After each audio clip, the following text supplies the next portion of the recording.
आपने महसूस किया होगा कि जो लोग अच्छे कर्म करते हैं वो परेशान रहते हैं, वहीं जो बुरे कर्म करते हैं वो खुशी से रह रहे होते हैं। अच्छे कर्म करने वाले परेशान होते हैं कि आखिर उन्हें इतनी परीक्षा क्यों देनी पड़ रही है, जबकि जो अधर्म की राह में हैं वो खुश हैं और जिंदगी का लुत्फ उठा रहे हैं।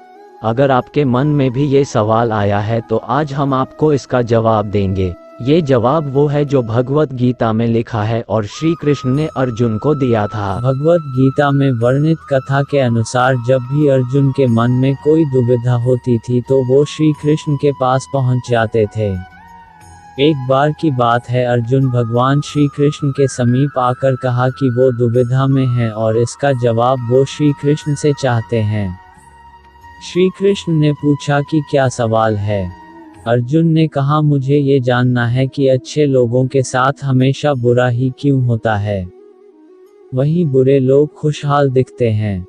अर्जुन के मुंह से ऐसी बातें सुनकर श्री कृष्ण मुस्कुराए और कहा, मनुष्य जैसा सोचता है और महसूस करता है वैसा कुछ नहीं होता है, बल्कि अज्ञानता की वजह से वो सच्चाई नहीं समझ पाता है।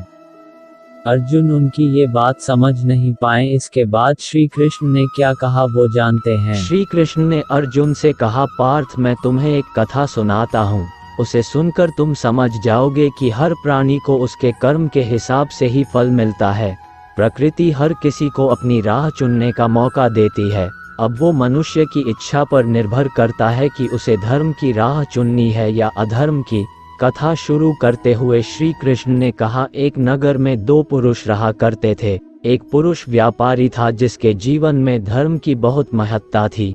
वो पूजा पाठ में यकीन रखता था।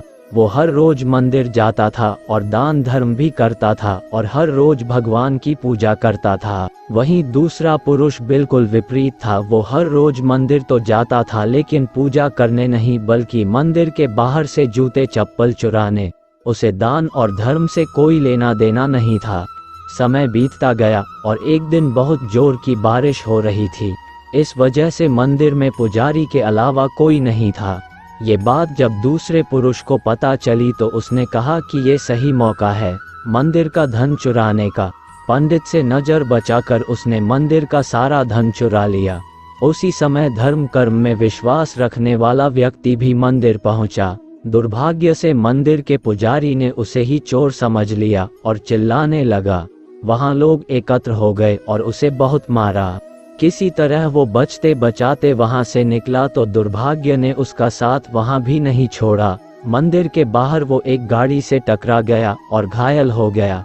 फिर वो व्यापारी लंगड़ाते हुए घर जाने लगा तो रास्ते में उसकी मुलाकात उस पुरुष से हुई जिसने मंदिर से धन चुराया था। उसने कहा, आज तो मेरी किस्मत चमक गई, एक साथ इतना सारा धन मिल गया। ये सब देखकर उसे बहुत बुरा लगा और उसने अपने घर से भगवान की सारी तस्वीरें निकाल दी। कुछ सालों बाद दोनों ही पुरुषों की मृत्यु हो गई। मरने के बाद जब दोनों यमराज की सभा में पहुंचे और भले पुरुष ने दूसरे व्यक्ति को देखा तो उसे बहुत गुस्सा आया।